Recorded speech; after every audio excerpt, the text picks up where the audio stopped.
Nous sommes à quelques jours du 1er janvier et à chaque 1er janvier, eh bien, il y a les changements du 1er janvier. Tiens, parmi ces nouveautés cette année 2022, le contrôle plus rigoureux des crédits immobiliers. Eh oui, les banques ne pourront plus accorder de prêts au-delà de 25 ans.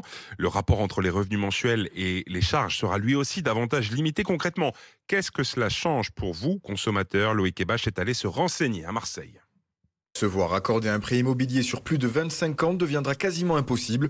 Une nouvelle qu'encaissent difficilement certains consommateurs comme Lisa et Colin, directement concernés. Si on est obligé de s'endetter sur plus de 25 ans, c'est que les prix ont augmenté et que du coup, pour pouvoir emprunter, on est obligé d'emprunter sur plus longtemps. Donc c'est, je pense, ça le vrai problème. En France, on pousse à l'achat de la résidence principale. Donc je ne comprends pas comment on peut avoir une politique incitative sur l'achat de la résidence principale et en même temps, d'un côté, bloquer les crédits pour les plus modestes ou pour une partie de la population. De son côté, Laurent, banquier à Marseille, voit cette mesure d'un bon œil. Sachant qu'aujourd'hui, les prêts sur 30 ans et 35 ans, en intérêt, ça revient quand même assez cher. C'est 10 000 euros, entre 10 et 15 000 euros pour les 5 ans supplémentaires.